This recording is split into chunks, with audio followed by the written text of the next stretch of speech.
식사들 하셨습니까? 요즘 영상에 작년 봄꽃 영상으로 더빙을 했더니 벌써 꽃이 피었냐고 물어보시는 분들이 많은 것 같습니다. 저는 일반 영상은 라이딩했던 영상에 나레이션을 입혀서 영상을 만듭니다. 라이딩 중에 이렇게 조리 있게 말하는 것은 불가능하고 편집도 힘들죠. 거기다 라이딩에 집중이 안 돼서 사고나기 딱 좋아서 달리면서 이야기하는 것은 아닙니다. 집에서 시나리오 읽는 겁니다. 오해하지 마시기 바랍니다. 진짜 꽃소식은 남쪽부터 점점 들려오기 시작하고 있죠. 통도사나의 하동 매화가 피기 시작했다고 합니다. 이어서 산수유꽃과 벚꽃이 피면서 아마 봄은 올 것 같습니다. 여러분도 꽃구경과 함께 즐겁고 안전한 라이딩 하시기 바랍니다. 요즘 청라 하늘대교가 개통되면서 배 타고 들어가던 영종도를 오토바이 타고 들어갈 수가 있다고 합니다. 유튜브에 인증 영상도 많이 올라오는 것을 봐서는 벌써 부작용이 나타나고 있는 것도 같죠. 주변 아파트 단지에 막대한 소음 피해를 호소하는 주민이 생기기 시작하더니 진정서까지 접수가 됐다고 합니다. 그곳에 사는 사람들이 이번 선거의 통행금지를 공약으로 내세우는 구청장이나 시장을 찍어준다는 이야기가 나오고 있다고 합니다. 이런 것 보면은 일반인의 인식과 라이더의 인식 차이가 많은 것 같습니다. 아직도 갈 길이 멀었다고 저는 생각을 합니다. 아무리 고속도로 저용도로 진입도 권리라고 생각은 하지만은 일반 도로인 곳에서 저러고 있는데 과연 사람들이 오토바이 권리에 대해서 호응이나 해줄까 싶고, 과연 통행이 허용된 이후에는 어떨까 눈에 보이는 듯 하죠. 나의 즐거움이 남에게는 고통이 될 수도 있습니다. 서로 이해하고 수긍이 가는 선에서 즐겨야 하는 것이 당연하다고 생각하는데 참 그게 어려운가 봅니다. 특히 액티브한 취미를 하는 분들이 유난히 남의 눈이나 생각을 무시하고 나만 즐기려는 약간 이기적인 경우가 많은 건 사실인 것 같죠. 좀 컬러링이 좀 강하다고 할까요? 그런데 이런 문제는 컬러링 문제가 아닌 것 같습니다. 솔직히 청라대교 가시는 라이더가 몇 명이나 될 것이며 거기서도 소음기로 남에게 피해주는 라이더는 아주 일부일 겁니다. 그런데 그런 몇 명이 전체를 욕먹이고 있는 것이죠. 거기는 배달 라이더가 배달하러 가지 않는 곳이죠. 그럼 누구 때문일까요? 제발 부탁인데 나는 아닌데 니들 때문에 그래서 그래라는 말은 하지 맙시다. 그런 말들은 자정작용이 전혀 없다는 것을 반증할 뿐이고 해결 방법은 전혀 아니죠. 학교 다닐 때 잘못된 권리 행사는 방종이라고 배웠습니다. 좀 어지간히들 하셨으면 합니다. 제가 이래서 오토바이 저용도로 고속도로 통행은 요원하다고 이야기를 가끔 하는 겁니다. 법적으로도 어려운데 국민적인 지지나 응원이 없이는 누구도 관심도 가져주지 않고 결국 증오, 무시, 비하만 할 뿐이죠. 주어진 권리도 사회적 도덕적으로 비난받지 않을 정도로 잘 지키고 모범이 되어야만 응원도 받는 겁니다. 미국도 오토바이 문화의 체질을 바꾸는데 20년이 넘게 걸렸습니다. 우리도 노력해야 체질도 바꾸고 응원도 관심도 받을 수 있습니다. 잘 좀 하시기 바랍니다. 오늘 이야기는 이게 아닌데 오늘 이야기 들어가겠습니다. 우리나라 사람들은 사실 취미생활에 그렇게 적극적이지는 않다는 이야기도 있습니다만은 많은 분들이 취미를 즐기고 있습니다. 오늘 이야기는 예전에 한번 거론했지만은 다시 한번 취미에 관한 이야기를 해보려고 합니다. 참고자료는 여론소의 여론이라는 기관의 별난 리서치, 내가 선호하는 취미활동, 배우자에게 권장하는 취미활동이란 2023년 조사를 참고로 했습니다. 이 결과는 대한민국에 거주하는 1000명을 상대로 여론조사를 통해서 종합 분석한 결과로 꽤 신뢰성 있는 결과라고 합니다. 우리나라 사람들은 80% 이상 취미생활을 하고 있다고 답변을 했다고 합니다.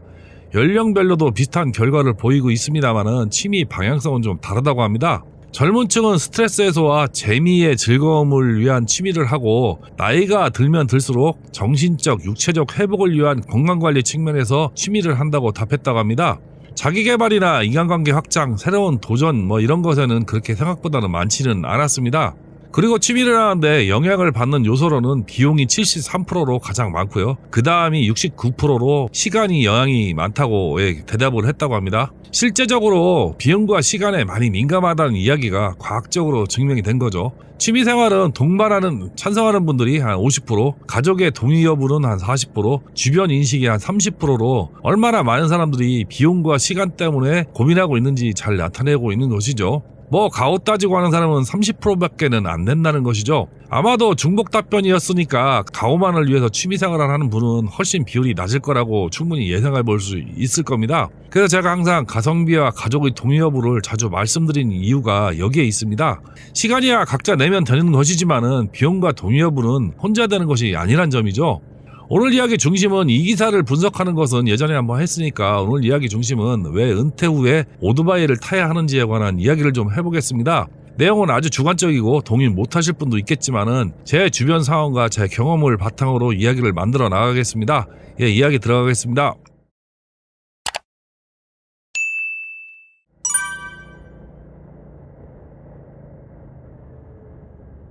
취미에 관한 여론조사는 굉장히 많습니다. 대부분 젊은 층은 게임이나 헬스, 운동을 좋아하고 나이가 먹은 중년 이후에는 등산, 걷기, 바둑, 낚시, 골프를 많이 한다고 합니다. 젊어서는 스트레스 해소와 재미, 즐거움 위주의 좀 과격한 것을 많이 추구하고요. 중년 이후에는 정신적, 육체적 회복을 위한 취미를 많이 한다고 앞에 말씀을 드렸습니다. 중년 이후에는 확실히 체력이 많이 필요하지 않은 걷기, 등산을 많이 하는 것으로 나타났습니다. 문제는 걷기나 등산 같은 운동이 유산소 운동은 될지 몰라도 인지 능력이나 균형감을 유지하는 운동은 아니죠. 중년이 넘으면서 미각과 후각의 저하가 가장 흔하게 나타난다고 합니다. 그 다음으로 촉각, 청각, 시각순으로 기능이 감소하는 경험을 많이 하는 것 같습니다. 미각, 후각, 촉각은 나이가 먹으면서 서서히 저하가 일어나고 있는 것이어서 우리는 감각이 둔해진다고 느끼지 못하며 살 수도 있습니다. 그런데 청각이나 시각은 어느 순간에 갑작스럽게 나빠지는 경우가 많아서 금방 느낄 수가 있죠. 노안이나 이명, 이충만감, 먹먹함이라고 합니다. 어지러움증, 고음이 안 들리는 현상은 대부분 40, 50대부터 나타나서 60대면 거의 찾아오는 현상이죠. 시각적인 노안이나 백내장, 녹내장은 확실한 치료법이 있어서 극복이 비교적 쉽습니다. 그러나 청각 문제는 사실 뚜렷하게 치료법이나 극복할 만한 방법이 마땅치 않은 것이 사실이죠. 문제는 청각적인 인지 능력이 떨어지는 경우에 균형 감각 상실이나 어지러움증 같은 병세로 찾아오는 경우도 있지만은 상대방과 대화가 어려워서 사회생활이 위축되고 고립되는 경우도 많다고 합니다. 한 발 더 나가면 청각적 자극이 없는 상황이 되면은 치매 발생 위험이 극도로 높아진다는 연구 결과도 있습니다. 어찌되었든 우리 몸은 너무 심하게 이용해도 안 되고 너무 안 써도 문제가 되는 법이죠. 적당한 자극을 주고 감각을 유지해야 퇴화를 막는다고 합니다. 그런 면에서 오토바이 라이딩은 오토바이 사운드로 청각을 자극하고 균형 감각이나 집중력에 좋은 취미인 것은 분명해 보입니다. 다만 퇴직 이후 바로 오토바이에 입문하게 되면은 문제가 좀 있죠. 너무 늦게 시작하면 적응하는데도 시간이 많이 걸립니다. 최소 40대에는 입문하셔야 60대 이후에 즐기기가 좀 쉬워지죠. 40대 후반이 넘어가면은 집중력이 현격하게 떨어지기 때문에 배우는 것도 힘들고 적응도 힘듭니다. 그러니 한 살이라도 젊은 나이에 배우시는 것이 좋다고 저는 말씀드리고 싶습니다. 어떤 취미든 비용이 안 들어가는 취미는 없습니다.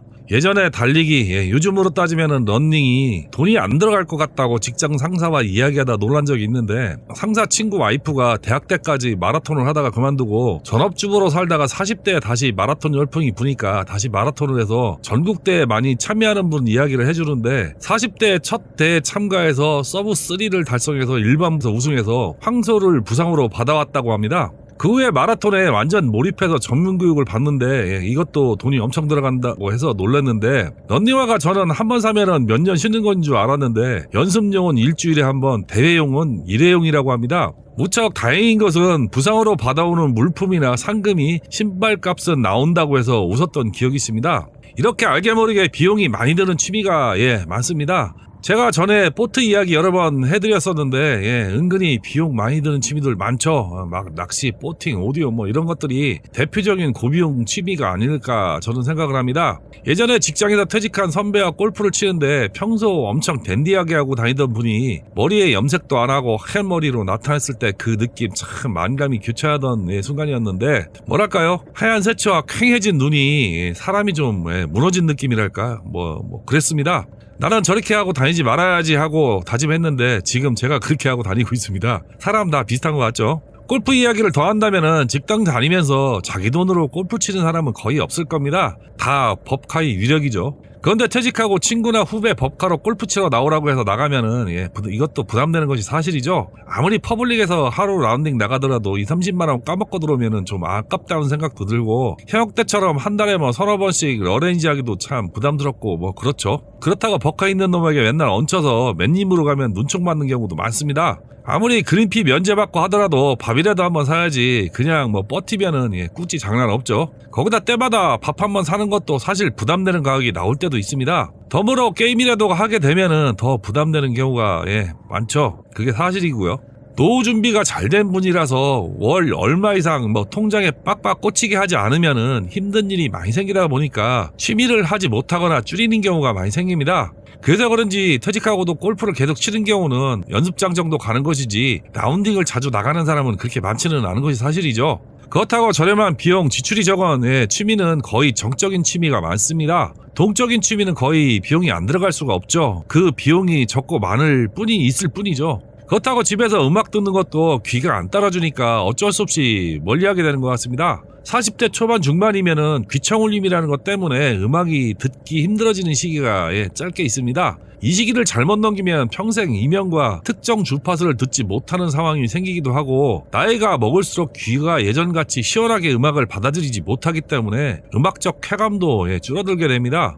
그렇다고 색스폰이나 기타 등 악기를 취미로 해보려고 시도하는 사람들도 많습니다. 네, 저도 그래서 기타 사고 진공광 앰프 사고 이펙터 사고 그러면서 수백만 원어치 샀죠. 학원도 다녀보고 했는데요. 이게 보기보다 쉽지 않습니다. 그리고 어디 집에서 막 하고 그렇게도 못하죠. 영감님들 공원이나 다리 밑에서 색스폰 부는 것 괜히 그런 거 아닙니다. 색스폰 소리 엄청 크죠. 기타는 말하면 뭐할까요. 또 이렇게 음악적 감성이 없으면 또 이게 안 되는 게 이런 악기 다루는 거죠. 거기다 나이 먹어서 손가락도 머리도 생각하는데도 안 돌아갑니다. 누구는 며칠 연습하면 되는데 능력 없으면 한 달, 1년 몇 년을 연습해도 들어주기 힘들 정도인 경우도 많죠. 저도 한 1년 만지작거리다가 어머니가 시끄럽다고 하도 뭐라고 해서 집어치웠습니다. 지금 장비 그대로 장식장에 있죠. 장식용으로 쓰고 있습니다. 대부분 이런 과정을 거치면서 포기하는 분도 많죠. 그런데 오토바이는 실력이 없든 감각이 부족하든 어쨌든 본인의 능력치만큼 라이딩하면서 탈 수가 있습니다. 그래서 저는 오토바이를 적극 타라고 권장하고 싶습니다. 차보다 적은 기름값과 한 끼 밥과 커피값만 있으면은 하루 종일 가고 싶은 곳에 마음대로 갈 수 있고 충분히 즐기면서 놀고 들어올 수가 있죠. 리퍼떡한 오토바이가 아니더라도 소소하게 즐기면 됩니다. 다만 너무 가오, 하차감 이런 거 따지다 보면은 결국 다른 고비용 취미보다도 못할 수도 있습니다. 여론조사에서 좀 재미있었던 부분이 부부가 같이 취미생활을 하는 것을 와이프 쪽이 더 싫어한다는 결과가 있었습니다. 기혼 남성 3명 중 2명은 배우자와 같이 취미활동을 하는 것이 좋다는 입장인 반면에 기혼 여성은 반드시 그럴 필요는 없다는 의견도 높다고 합니다. 이런 리포트는 있는데 결과 분석이 없어서 왜 그런 결과가 나왔는지는 모르겠습니다. 그런데 저는 약간 이해되는 부분도 있습니다. 간혹 테니스나 골프 치러 나가면은 와이프 쿠사리 주는 남편들 간혹 있죠. 집에서 내내 잡혀 살다가 운동이나 동적인 취미를 할 때면은 당연히 남자인 남편이 유리하죠. 이때 아주 기선 잡고 꾸치 넣거나 쿠사리 주는 거 아내에게 좋게 와닿을 리가 없을 겁니다. 그러니 같이 운동하고 취미생활하는 거 싫어하는 것이 아닌가 하고 짐작도 됩니다. 이렇게 취미생활을 하다 보면은 가족과 같이 즐기는 취미가 찾기 쉽지 않다는 것입니다. 특히 나이가 먹어가는 중년에 동적인 취미, 특히 운동인 경우에는 부부가 같이 하기 곤란한 취미들이 상당히 많죠. 2024년 5월 갤럽에서 조사한 리포트에는 집적하는 운동이나 스포츠 중에서 가장 즐겨하는 운동으로는 걷기, 축구, 헬스, 골프, 등산, 배드민턴, 요가, 수영, 달리기, 야구 이런 순으로 나타났습니다. 내용만 보더라도 구조적으로 남녀 차이가 확실히 나는 운동들이 많습니다. 부부가 똑같이 활동적인 분들이라면 같이 즐기는 것이 가능하겠지만은 활동성이 떨어지는 부부의 경우는 진짜 같이 할 만한 취미가 많지는 않습니다. 또 가족이 극도로 싫어하는 취미도 있습니다. 만화 감상, 경륜, 경마, 카지노 이런 건 다 노름이죠. 당구, 골프, 낚시, 스키, 게임 대충 이런 취미가 남녀가 같이 하기 힘든 취미라고 합니다. 오토바이도 사실 같이 타고 라이딩하기에는 좀 힘든 취미 중에 하나일 수 있습니다. 근데 오토바이는 탠덤으로 가족과 함께 여행과 먹방, 관광지 방문 등 같이 하면서 활동적인 라이딩을 같이 할 수 있습니다. 남편이 운전하고 와이프를 탠덤으로 태우고 멀리 여행을 다니면서 맛있는 것도 먹고 이쁜 카페에서 쉬고 밖으로 놀다 올 수 있는 취미가 오토바이 라이딩이죠. 저는 이렇게 안 해봐서 모르겠지만은 그러면은 부부관계도 돈독해지고 좋지 않을까 조심스럽게 예상해봅니다. 전에 오토바이란 취미는 시간과 비용, 마음의 여유가 있을 때 진정한 취미로 가치가 있다는 이야기를 한 적이 있습니다. 이 세 가지 요소가 완벽하게 갖춰지는 시기가 제가 보기에는 은퇴 후가 가장 시기적으로 적당하지 않을까 생각을 합니다. 간혹 영상에 은퇴 후에 제 유튜브를 보고 용기 내서 입문하신 분들도 있고 또 포기하시는 분도 계십니다. 어떤 분은 은퇴 후 입문하시고 검색으로 유튜브 보시다가 제 영상을 접하신 분도 계십니다. 그런 분들 댓글을 보면 하나같이 욕심부리지 않고 적당히 천천히 즐기면 이보다 좋은 취미는 없다고들 하십니다. 제 주변에 은퇴하신 분들 중에는 바닷가에 작은 펜션 하나 지어서 주말에는 펜션 운영하시고 평일에는 고우포트로 부부가 타고 낚시해서 반찬하고 그러면서 즐기며 사시는 분도 계시고 직장생활 내내 구인만한 음반 1만 현장 가까이를 책과 함께 하루에 한 장씩 들으시는 분도 계십니다. 음반 들으시는 분은 죽기 전에 그 음반 다 들어보고 죽는 것이 소원이라고 합니다. 저희 집안 어떤 분은 퇴직 후 사진 취미를 계속 이어나가고 있는데 요즘은 디지털 사진이라 돈도 안 들고 좋다고 합니다.